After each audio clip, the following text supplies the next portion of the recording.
It's Thursday, which means it's time to talk about the Traitors. Hope you're all having a great night so far.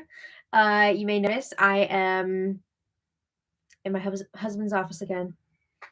Guess who has COVID? Thankfully, it's not me, but my mom does unfortunately have COVID. So I am home again this week. I think she's asleep right now. She's doing better, so don't worry, she's good. But yeah, she got it a few days ago, so she is recovering. And I can't go over there. I'm not allowed. So you're stuck with me again. Hello, hello. How are you all doing tonight? Sheena, Robin Sumner, what's going on? Did you guys like the episode tonight? I thought it was a lot of fun. Oh yeah, let's talk about Survivor for just a few minutes before we get started on the Traitors. I really enjoyed the Survivor premiere. I'm really getting into some of these new contestants. I was especially moved by, I don't know anybody's names yet, but I was especially moved by the one girl who's on the autism spectrum. And when she opened up about that with the firefighter dude, and he was talking about how he wants to protect her in this game and all that, I lost it. It was so like wholesome and sweet, really nice to see. And you don't always see that on these kind of shows. So that was very nice. What else? I feel like that one girl on the tribe that went to tribal council, is it Sai? She got the hidden immunity idol.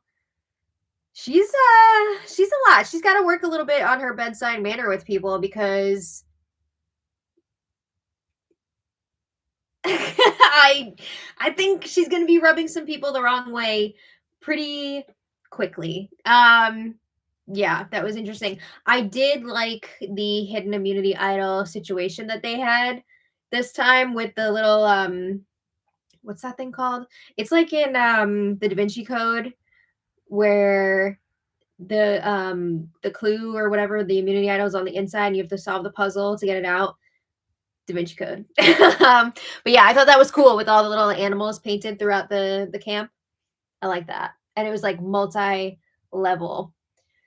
Thank you, Anna. I hope my parents feel better soon too. My dad is back at work now. He's feeling a lot better. And my mom, she had a rough few days, but she's definitely improving each day. So that's good. Rob did not like the cliffhanger at the end of tonight's Traitor episode. I know! That was just mean. That was mean that they wouldn't show us what happened. I'm pretty sure I know what happened. We're going to get into all that. But it was definitely an exciting one. A lot of unexpected twists and turns. I know, Michelle Trachtenberg, that's so sad. And Gene Hackman and his wife and dog. Like, it's been a rough few days for sure. Very, very shocking stuff. But I hope you guys are all doing well and hanging in there. I am very much looking forward to the weekend and just like it'll be nice to just relax a little bit, even though I have a lot going on this weekend. It's almost my husband's birthday. Everybody say happy birthday to Sean. It's 1 week from today, actually. So very excited for that. We're going to be celebrating with his family this weekend. So that's going to be fun. But anyway, should we start chatting about the episode? Should we get into it? Okay, I do have the typed up notes again from Sean. He always does such a good job. And see, he's still using the cardstock. But let's start. So let's talk about where we left off last time. Our sweet, sweet Carolyn was banished last time. I miss her. I miss her so much. She really was a huge part of making this season special, and it's a bummer that she's not on anymore. But yeah, she was banished, and Danielle, the sole remaining traitor, was given the opportunity to bring in a new traitor. And this is the last possible chance for a new traitor to be born. Oh, thank you for the birthday wishes. Do I want to be the duck or shoot the duck? Wait, what is that from? I guess I'll say the duck. I don't know. Hanley, explain yourself. I'm sure it's something that I am missing right now. But yeah, so you know who Danny tried to recruit to be a traitor? I mean, it's so obvious, right? But she picked Brittany, so Brittany met up with her in the dungeon, and I don't think she was super surprised to see that it was Danny who summoned her. I mean, these two have been getting super tight all season. They have their history from the reindeer games. Brittany really did Danny dirty during that, and they've really been mending things. Oh, Brittany does not want to be the duck. She wants to shoot the duck. There you go. Okay. That does sound familiar now. Yeah, my brain, I'm very tired tonight. But anyway, Danny, yeah, she picked Brittany to join her. And of course, Brittany said yes. She's not going to say no, because if she said no, she would be murdered. So she doesn't want that. So we have two traitors again, Danny and Brittany. The two big brothers, big sisters can just ride off into the sunset together. Maybe. Something tells me no, but we'll get into that.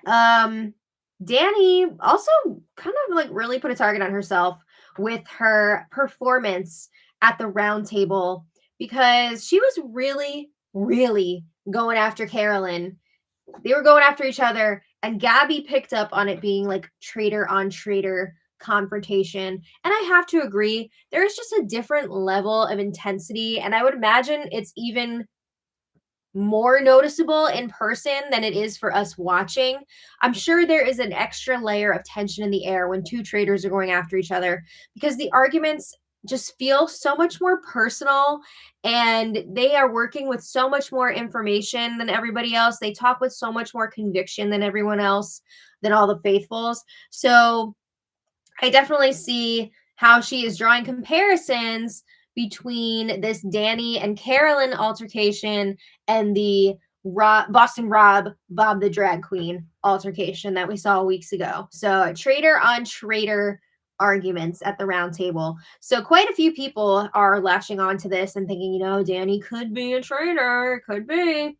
Also pair that with Danny. Nobody really seemed to mention this, but Danny with her over the top crying and like shaking on the floor after Carolyn was banished last week. They falling to the floor, it's a bit much.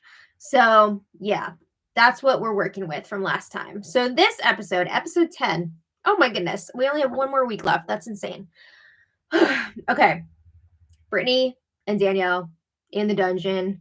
Like I said, Brittany accepts her traitor invitation, and actually she kind of seemed a little hurt. Like, I think she had her suspicions about Danielle, but she did seem a little bit hurt when she got the confirmation that yes, Danielle is a traitor, and she has been a traitor this whole time. It's not like she was recruited part of the way through.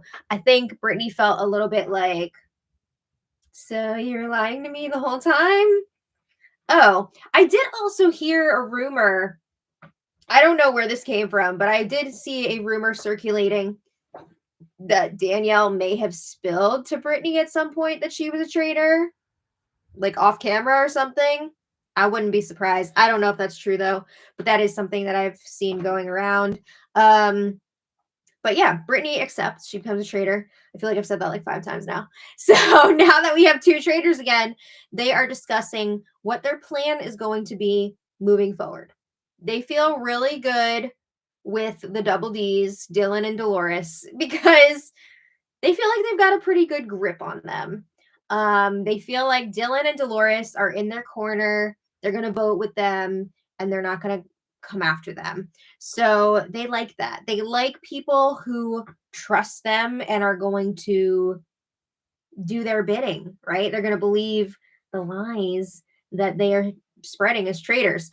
So that leaves just a few options of people to kill. They know they're going to have to get rid of Ivar, Tom, and Gabby, who have all been at one point or another onto Danielle, right? We've seen that for a few weeks now. Definitely suspicious of Danielle. So they have to decide between those three who they're going to murder. So, okay. I was just trying to make sense of the order of this. So now it's time for breakfast, right? Because we never find out who was murdered until the breakfast reveal. So Danny and Dylan are the first ones to come into the breakfast room, and she's already buttering him up. She's buttering her toast, but she's also buttering up Dylan to try and keep him close. Come on. Oh, my phone is not showing text previews anymore. Okay, my mom. My mom's coming in. She will be here soon. Okay. But she's trying to butter him up to keep him close. And I just feel like Danielle has been using this voice that she's putting on when she's trying to convince people of things. And I don't know if it's just because, us viewers who watch Big Brother, we're familiar with Danielle. We know what she's like when she's gaming, and we know what she's like when she's just chilling out.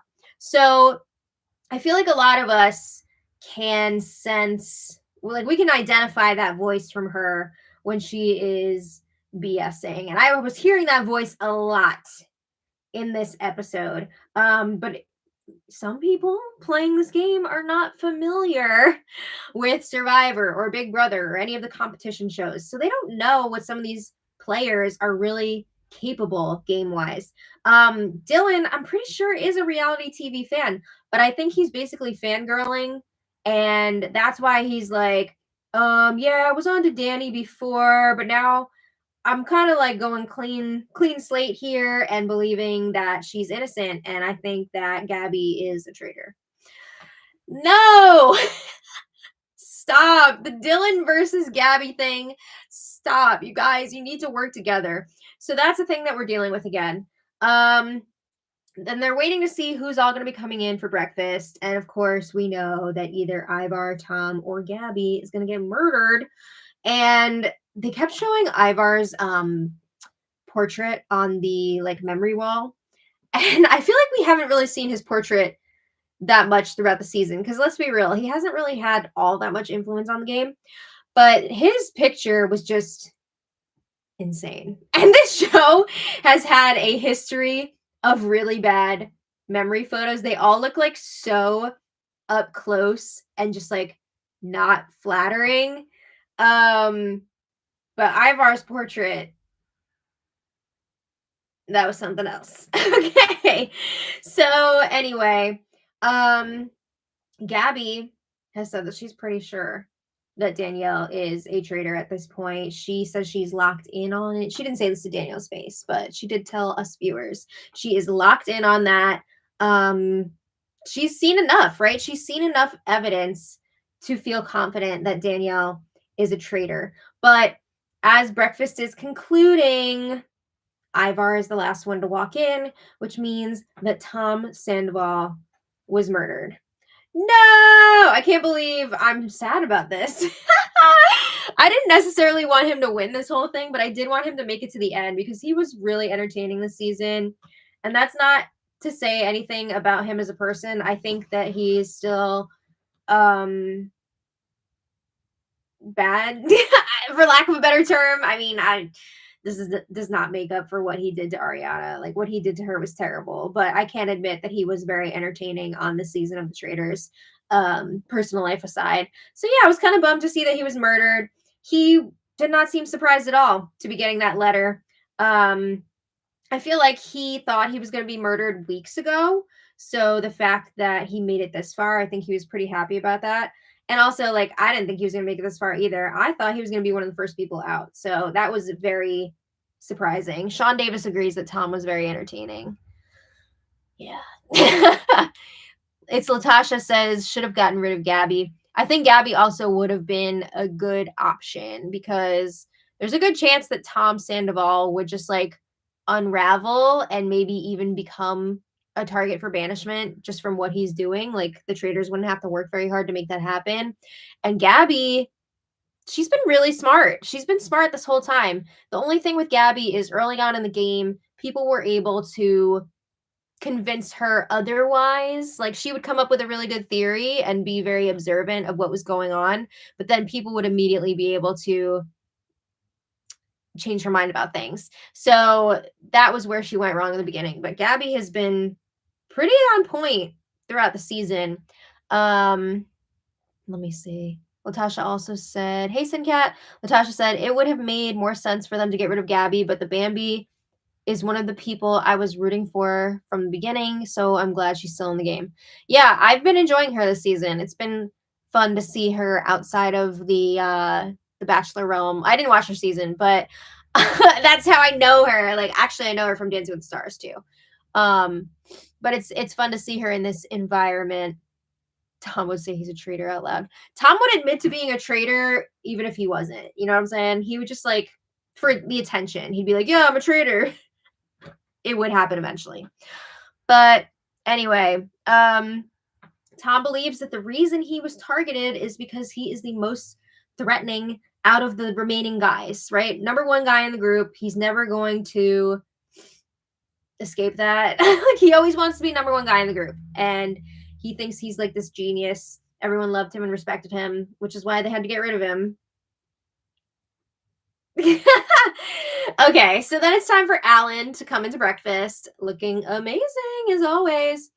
Sean wrote in the notes that he came to breakfast dressed as a Scottish dominatrix. I don't know that I agree with that description of his outfit, but I thought it was a great outfit. And he had a great line about Tom Sandoval. He's always given those zingers, right? When he breaks the photo, the frame. And he said, "For once, Tom, you were faithful."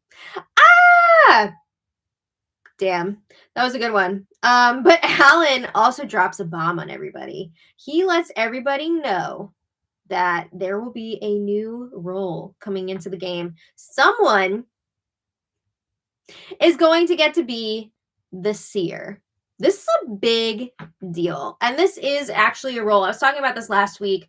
If you play the game Werewolves of Miller's Hollow, which is basically the same thing as the Traitors and Mafia, it's very similar to that kind of thing. There is a Seer in that game, and the Seer gets to pick somebody and find out what their status is in the game. Are they a traitor or are they a faithful? And then they can take that information and share it with people, and that will inform their votes for the roundtable. So it's a pretty big deal. The way it's going to work for this one, whoever ends up being the Seer, they are going to get to pick someone to have a one-on-one, face-to-face meeting with them, and they are going to ask, "Are you a faithful or are you a traitor?" And the person is going to have to tell the truth about it. So that's pretty wild. I don't know if that's the best way to do it. I kind of feel like it would be better if the Seer's identity was kept a secret and they got to secretly pick who they wanted to check in on, so that that person wouldn't know that.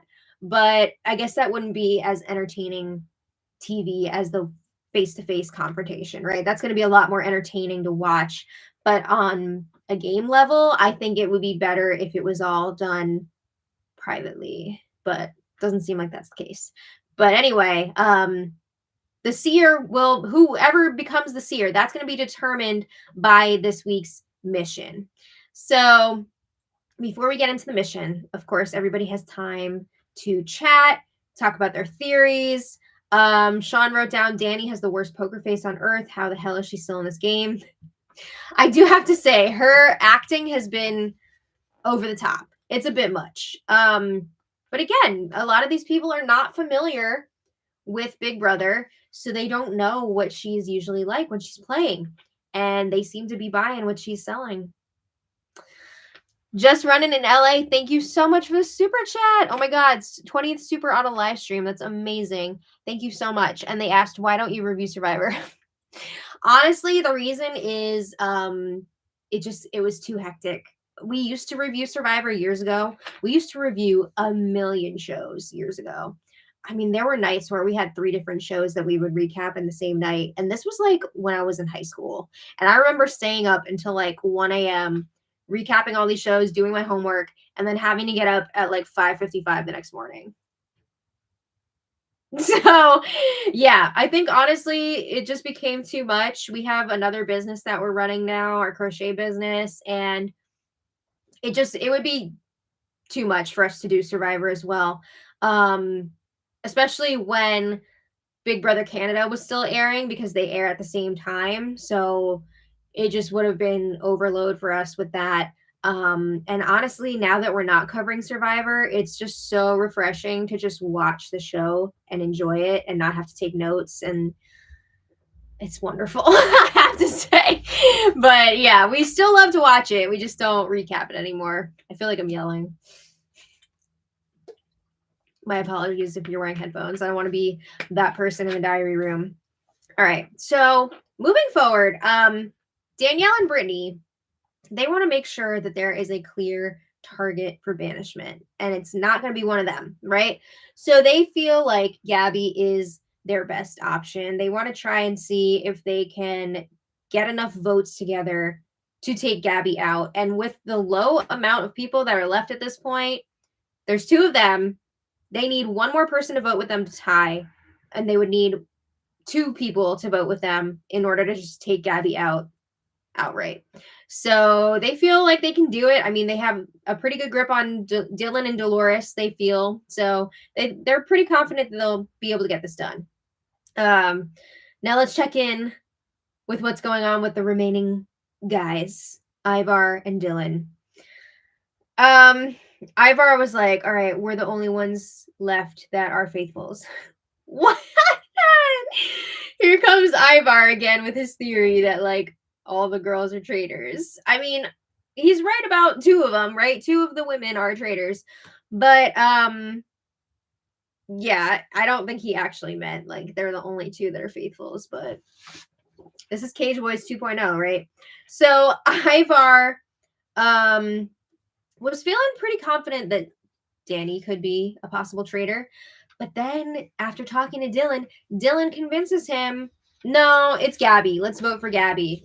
And Ivar's like, I don't really play this game with a strategy. I just do whatever. We noticed.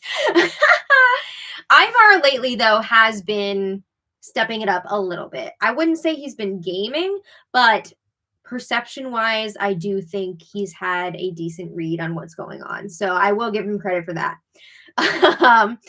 So yeah, Gabby, she is pretty much on target here. She's confident that there are two traitors left at this point, which we know she is correct about that. She also feels like Danny is one of those traitors. I think she mentioned possibly Dolores as the other one, which that part's not true. But two traitors, yes. Danny, yes. She's on the right track for sure.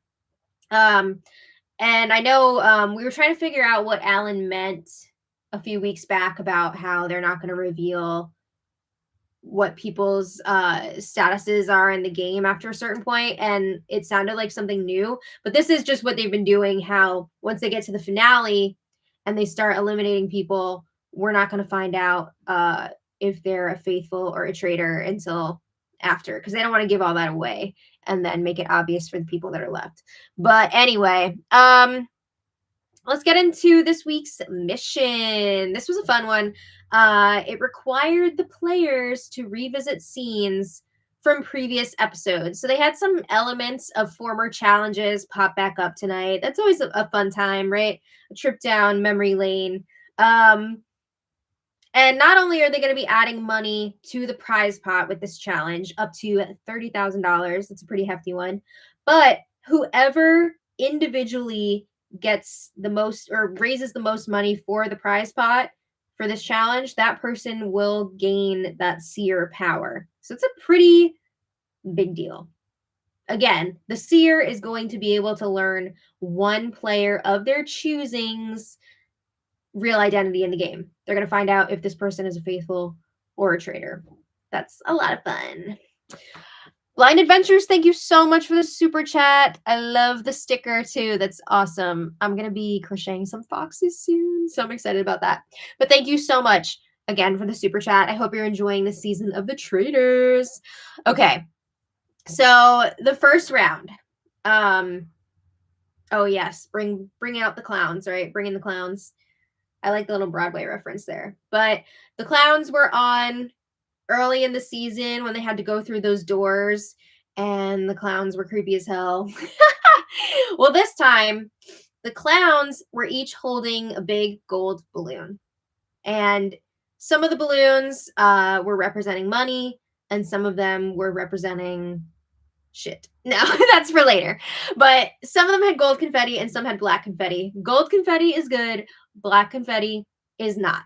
So before they started doing their little dance and their formations, they opened up their jackets like they were going to sell some watches on the street, and they revealed if they had money or a skull. Skulls are bad in this case. And you had to try and like memorize who had what, and then when it was time to close those jackets back up, the clowns were all like moving around, so you couldn't keep track of who's who. You had to try and watch them, right? It's like the old put the ball under the cup and then move them around. So you had to try and keep track of that. Then once that was all settled, they were going to go one by one, and each contestant had to pick a clown and then pop their balloon. So if you get the gold, what's the word I'm looking for? Confetti. I feel like my brain is broken. If you get the gold confetti, you're adding money to the prize pot. I'm trying to remember how much you're adding. I think it was $500 per. Yeah, you're adding $500. If you get the black confetti, you are out of that round. You are not adding any money to the prize pot. If you already had money in there, that's going away. It's done. So they're going through the group the first time, and everybody was doing great. Everybody was locking in money except for Dylan. He was the first one to flop, but to be fair to him, he was the last one in the group to go. So the odds for him were much lower. So because he got the black confetti, he was out for this round, banked $0. And then once they got through the first round, you could either choose if you were going to try to pick another clown and take your chances, or were you just going to bank whatever you had already earned. So some people were trying to be conservative, I believe. Where are we? Danielle, I think, just stayed. She didn't want to go for it again. Dolores and Brittany both went for it and were successful. So they each banked $1,000 total for that round. Gabby decided to go for it again, and she did not get it. So she lost all of the money that she had already earned. So the two leaders going into round two were Dolores and Brittany. Okay. Round two. We're back to the dolls. Oh my God, the dolls from a few weeks back when Sandoval was all, I'm the only one in this house who has musical talent. And he was all like, blah, blah, blah, doing the backwards singing. I wish we could have gotten a flashback to that, but I guess there was no time for it. So the dolls are back, and the players had to pull on their doll's cord, and the doll would say a money amount, $1,200. And they all used like different creepy voices, and they could decide if they were going to stick with that amount or if they were going to pull it again and keep going. And each doll was going up in the same increments, right? Everybody started with $1,200. $1,400 was next. It was going up in $200 increments. But some dolls had a higher limit than others. And I don't know how they selected who was going to be pulling on which doll, because some people definitely got lower amount dolls. So I don't know if it was just random or the producers placed people with certain dolls. I don't know. But I don't know. I mean, somebody's doll had a much higher amount than other people's dolls. And I'm just saying, of course, the Traitors, Danielle and Brittany, they're really wanting to win the Seer power just to protect themselves. Because if one of the faithfuls gets it, there's a good chance that one of those Traitors is going to be outed. But if a Traitor gets it, they can keep themselves under wraps. Yeah. So anyway, I'm trying to remember who got what amount. I don't remember who got what amount. But if you went over the amount that your doll had, it would be like, you're too greedy, you're out. So Gabby, Dylan, and Ivar all ended up going over their doll's limit. So they did not bank any money for that round. Danielle banked the most. She banked $2,000. That's pretty good. That's pretty good. I mean, she was I don't know if she was in the lead at that point. I don't think she was in the lead because she banked 0 in the first one. And some people like Dolores and Brittany had already banked 1,000 and then banked like 1,400, whatever. I think they both banked 1,400 in that one. So they were still ahead, but Danielle was not far behind. So those three, I would say, were in the lead at that point. So then the third round. Okay. They brought back the freaking Cage Boys. Not the actual Cage Boys, but the memory of them. Because each player had their own mini cage with their name on it. And they had to go find gold coins in these bags that were all throughout the woods. And they had to put their gold coins into their own individual cages. And then, whatever coins they collected, that would be added to their total for the whole mission. I don't recall how much each coin was worth. If you guys know, if you could leave that in the chat, that would be amazing. Because I do not remember. But yeah, everybody was off. They had 5 minutes to try and collect as many gold coins as possible. They were saying that there was actual like poop in those bags with the coins. I can't imagine that that's true. That would be insane. I hope that's not true. $100 each. Thank you, Latasha. That makes sense. Yeah, so $100 per coin that you deposit. They're saying there's shit in the bags. I feel like maybe it was just like the smell of like wet leaves and things like that because those leaves looked wet. And then like mud in there. I could see how it would look like feces, but I can't imagine them putting actual crap in there unless there's like some bug crap mixed in. I don't know. But apparently it smelled really bad. So unfortunately, we did not find out who the winner was after the 5 minutes were up. Alan said, you're going to find out after the round table. Dang. So the Seer, whoever won that Seer role could still be eliminated at the round table and it's just like a non-factor. Is that what's happening here? Ugh, that kind of sucks. I don't know. But I was confused at that point if that's what it meant or if it meant that the Seer would do their thing, but then that wouldn't be revealed to everyone until after the round table. I'm still not 100% clear on that, but we didn't find out tonight who it was either way. So I hope you weren't planning on finding out tonight because we're not going to know till next week.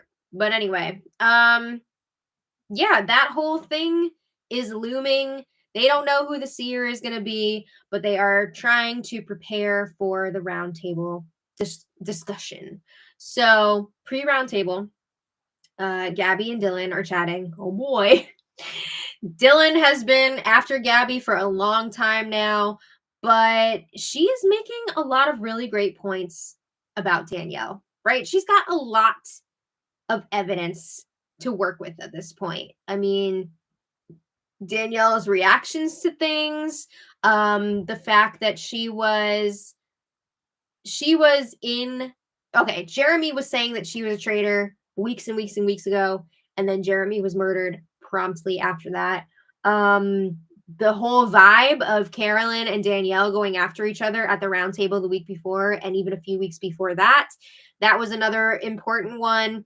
There were a lot of things that Gabby was really pulling out and making a good case for.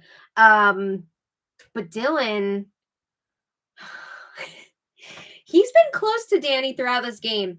And we saw how much he struggled last week voting out Carolyn. He seems to be struggling again. He does not want to admit to himself, it seems like, that Danielle could also be a traitor because that would prove to himself he was working closely with 2 traitors and also Rob's with 3 traitors. Oh my God. But he talks to Danny next and he tells her that Gabby is making this case against her, and he's saying, like, I'm kind of buying into a lot of it. I'm not really sure what I'm gonna do.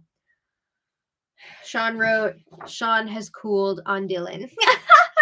Dylan was my husband's favorite for a while now, but some of the things that Dylan has done lately, Sean cannot get behind. He can't support it. And Dylan telling Danielle this stuff was not a great look on his part. Because now Danny is on high alert, right? She is kicking things into overdrive, trying to get the target off of her and onto Gabby.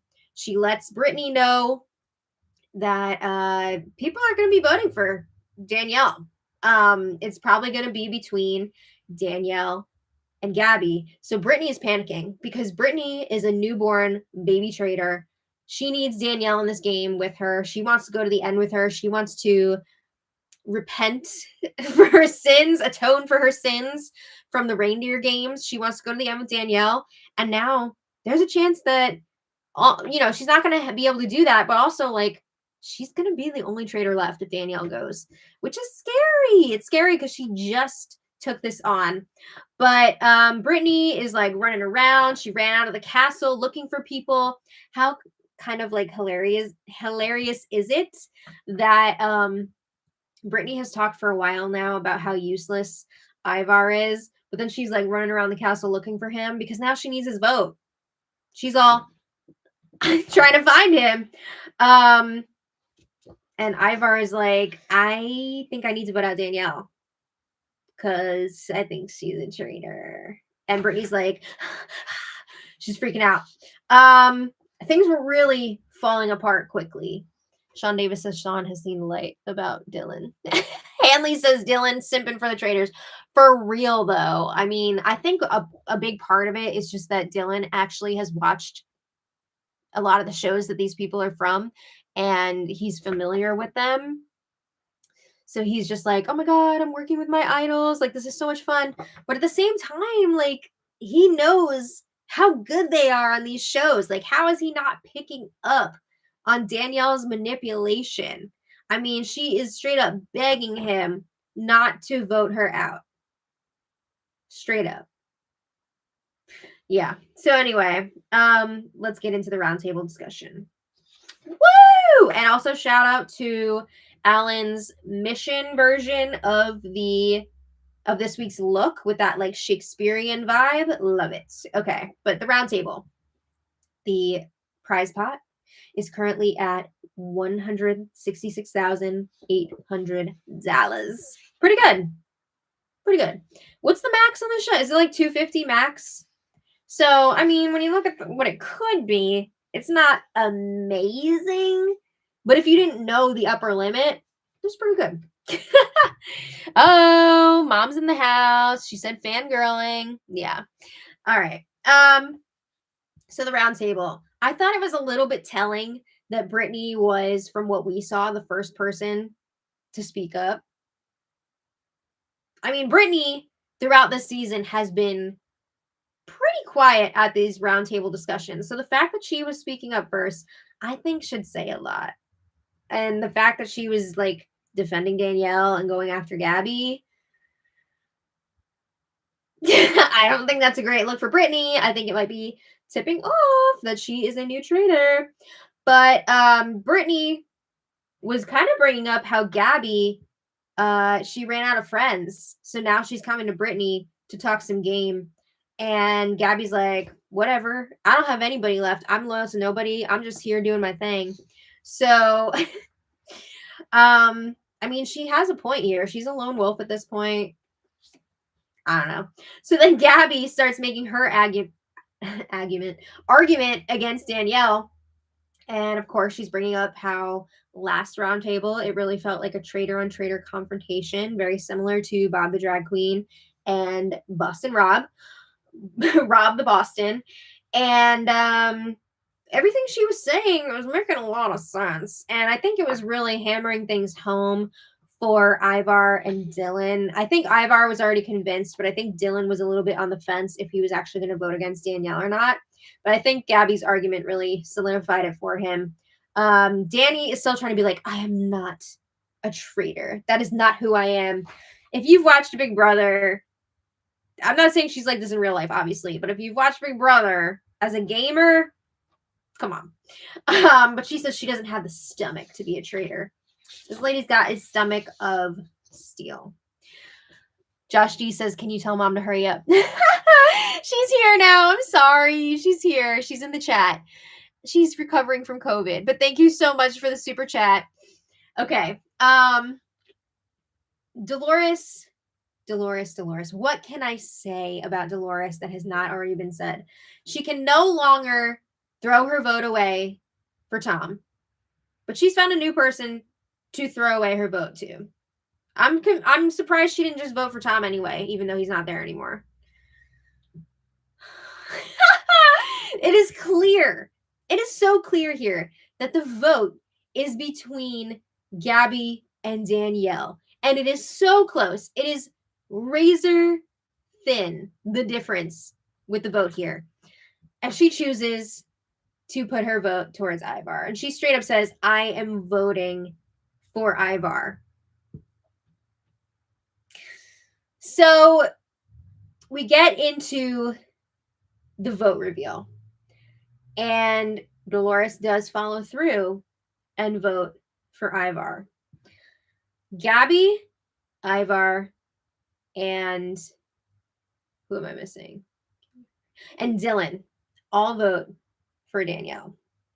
And she was all when Dylan voted against her, but that's what it is. So then this is where it gets interesting because Dolores has made it known she is voting for Ivar. She did follow through with that, as dumb as it is, whatever. At first, I was very surprised to see that Danielle also voted for Ivar. But then when I thought about it for a second, I was like, yeah, that makes a lot of sense because Dolores made it known that she is absolutely voting for Ivar no matter what.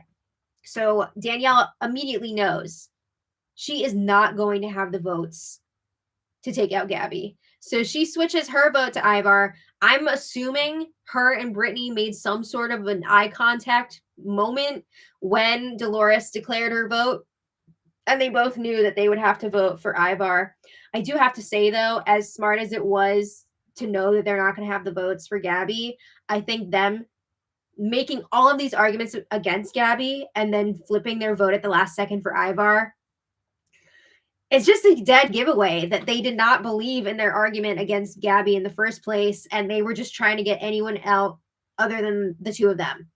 I just feel like it's super obvious. And the fact that they voted together on that too, like, I just feel like it's so many arrows pointing towards two traitors. But anyway, the vote came down to a 3-3 tie between Ivar and Danielle. I think this is like the first time we've seen a tie on the US version. I don't remember ever seeing a tie before. So I wasn't sure exactly how this would go down.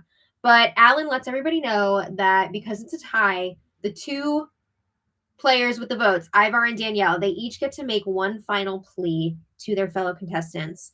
They will not be voting, Ivar and Danielle. Everybody else is going to vote again. And if that is a draw, then I think it goes to a chance. Like they're going to be drawing rocks or flipping a coin or whatever. Something like that. Something out of their control. So you really want to make sure that this vote is going to go through so it doesn't come down to that. So it's time for Ivar and Danielle to make their final pleas. Ivar is like, I'm a really chill guy. I don't do drama. I haven't really been playing this whole time. Maybe a little bit towards the end here. But he makes his case to everybody. Danielle really uses her time to focus in on Dylan and basically try to manipulate him to change his vote to keep her. Like I said earlier, she is practically begging Dylan to keep her. Ooh, that's kind of icky. If I was Dylan, I'd be like, no, sorry. Just for that. Like, I'm absolutely not changing my vote. So, this is where things get crazy.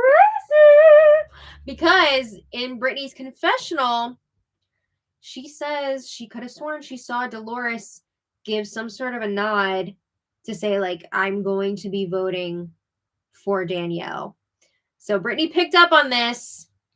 She's going through this whole internal battle because I think she realizes if Dolores flips her vote and Brittany is the only one left who is voting for Danielle to stay, that is going to look so sus. And of course, people know, like, they have history. They were on Big Brother reindeer games together, blah, blah, blah, whatever, Big Brother family.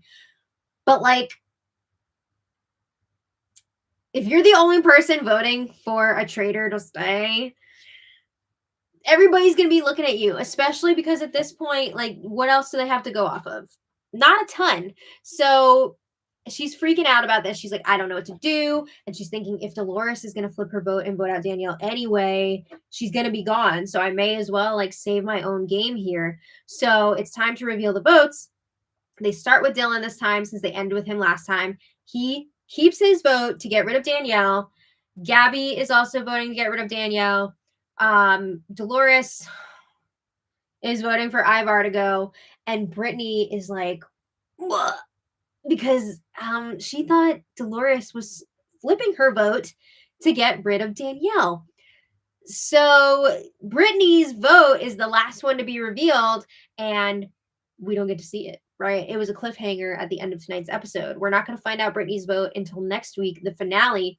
But judging by how that all went down, I'm kind of feeling like Brittany voted to banish Danielle. That is the vibe that I'm getting here. Oof. With how things went down in the reindeer games, and then if she does in fact vote for Danielle to be banished after Danielle chose her to be a traitor here, they're going to have to go out to dinner, multiple dinners, and iron this out because it's a mess. But I don't know. What do you guys think? Do you think that Brittany voted Danielle out, or do you think that Brittany stayed with voting out Ivar? I also saw somebody making a very good point. If the vote was a tie again, they probably would have shown it on this show and then cut it there, right? And saved the tiebreaker thing for next week. But the fact that they didn't show Brittany's vote kind of makes it seem like she voted Danielle out. Also, I'm solely basing this off of her reaction to seeing Dolores's vote and the fact that it did not flip. It feels like she voted Danielle out. She was like covering her eyes. She was like freaking out. Yeah. Latasha says, I think she voted her out. Haley says Brittany is falling upwards. Yeah. Falling or failing, I'm not sure. Either way, yeah. But next week is going to be wild. We might be down to one traitor going into the finale. People are not going to find out statuses as they eliminate each other. Also, we're going to find out who the Seer is. I don't know. Do you guys have any predictions on who you think won the Seer reward? Is this Sean, my husband? Oh, yeah, it is, because he's freaking obsessed with Brittany's quote about Ivar being like, the only thing that Ivar and I have in common is absolutely nothing. So he says they do have one thing in common now. They both voted for Danny. Oh my God. Burn. Sick burn. But yeah, I mean, it's looking likely, right?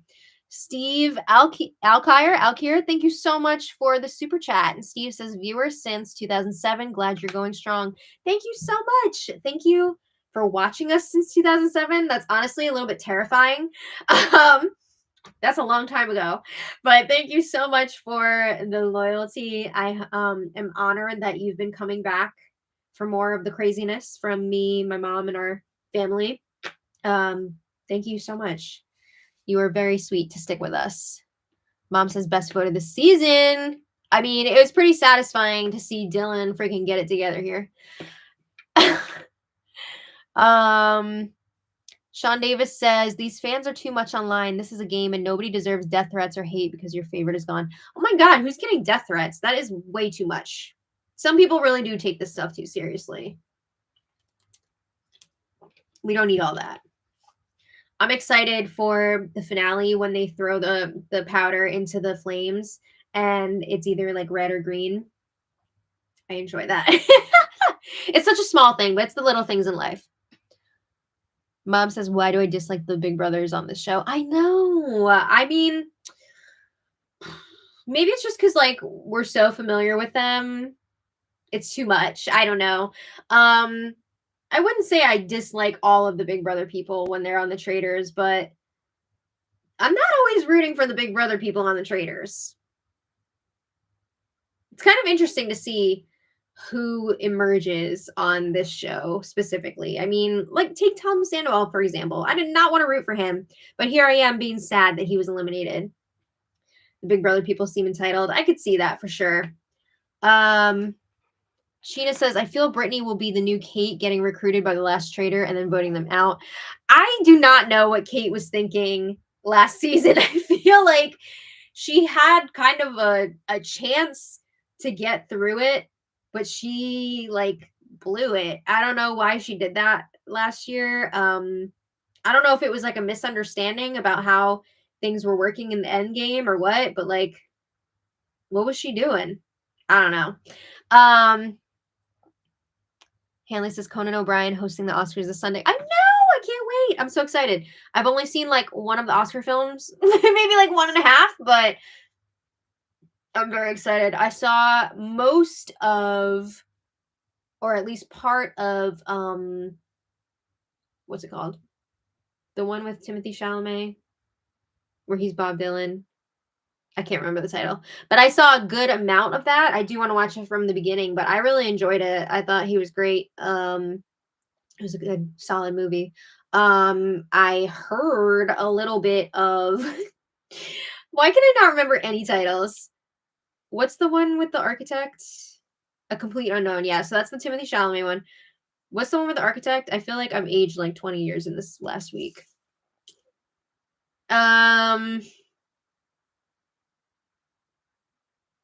The Brutalist. Thank you. I love the score for The Brutalist. That's what really stuck out to me. I did not see much of that one at all, so I can't really judge it. But I did hear from Sean that it had an intermission because it's crazy long, and I respect the use of the intermission. I think more movies should do that. If you're going to be 3+ hours, you better put an intermission in there. I think that's the way to go. But yeah, I don't know who's going to win this year at the Oscars. Hanley says they're filming the Traitors reunion this week. Oh, really? I thought it would have already been done by now. It's crazy. Oh, Will and Harper. I did watch that and I loved it. Yes. Is that nominated in the documentary category? I hope so because it was fantastic. Could you imagine Dylan and Ivar being at the end together and splitting the money? No. That would be insane. The contestants are upset because they said that Danielle swore on her grandkids. Some people forget Johnny Fairplay, who said his grandmother was dead, who passed recently. You know what? Oh, she did pass in real life. I'm very, very sorry for Johnny Fairplay's loss. That's very sad. But if anybody swore on their family or anything like that to me, if I was in one of these games, I would not think anything of it. Like, I would not trust it at all because anybody can say anything. Just because somebody swears on their family like that, it doesn't mean that it means something to them. That's like swearing on the Bible and you're not religious. Like, who cares? So I would not put anything behind that. I would take that with a grain of salt. So I feel like people who automatically believe that, you're kind of setting yourself up for failure. Oh, Conclave. That's right. Conclave is nominated. I could see Conclave winning Best Picture. I have not seen that one yet, but it looks great. And I love Ralph Fiennes.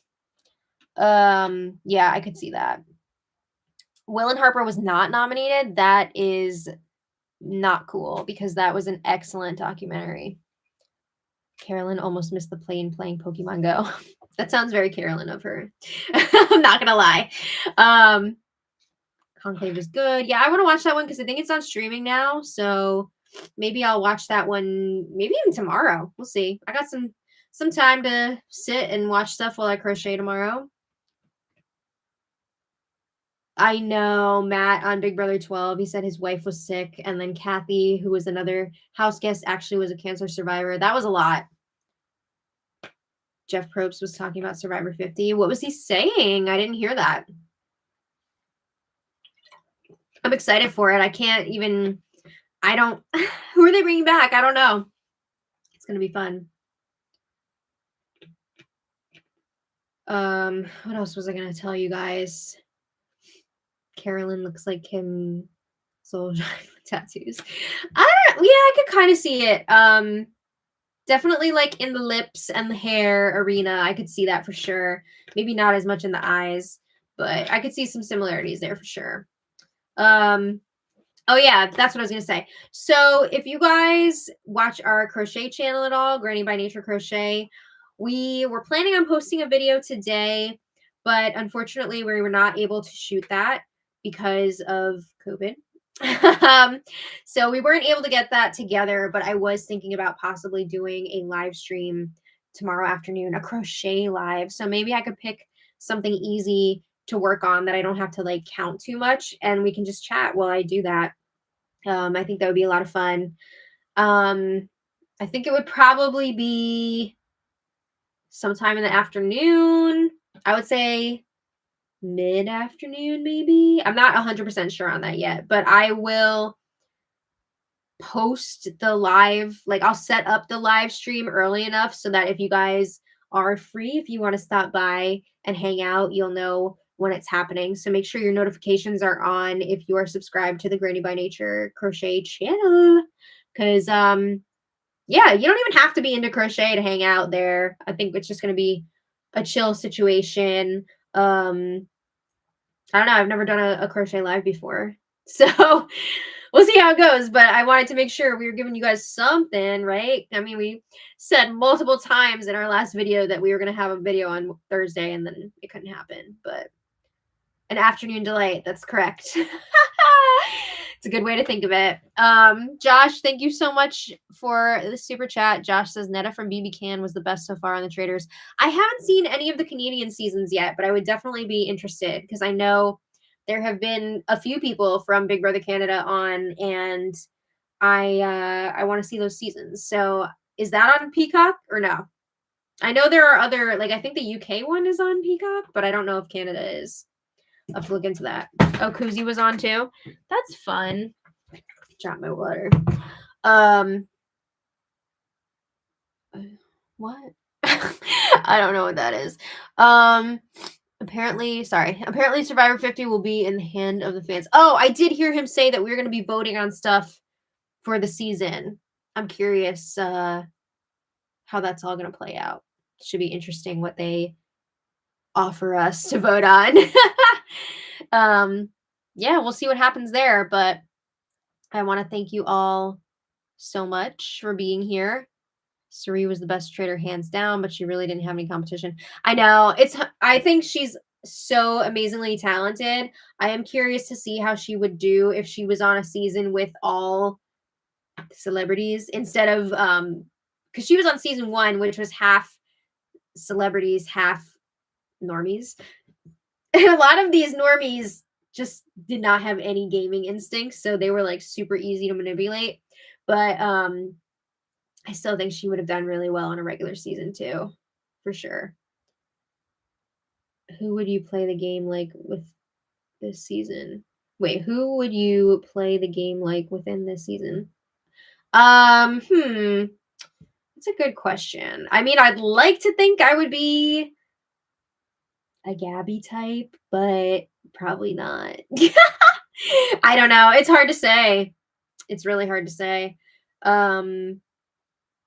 I would hope that I would be like a Gabby type player, but I don't know. I don't know how much I would be willing to stick my neck out there, even though it's so frustrating when people just like sit back and follow what everybody else is saying. I don't know. I don't know what I would be like on a show like this. But anyway, I think we're going to wrap it up for tonight. But I want to thank you all again for being here. I am planning on doing a live stream on the crochet channel tomorrow. So if you want to come hang out, that'd be fun. If you're not available at that time of day, totally understand. It will be available to play later if you guys just want to watch the playback. And if you don't want to watch it all, that's okay too. But thank you all so much for being here. Have a fantastic night. Oh, I just want to let you guys know too. So next Thursday, because they're doing the finale and the reunion, it's going to be like way too late for us to do a stream. So we are going to film our recap on Friday morning. So that's the deal for that. So thank you all so much for being here, and we hope you will watch the recap for the finale next week. I think it's going to be a lot of fun. So Have a great night. And until next time, much love. Bye, everybody. Bye.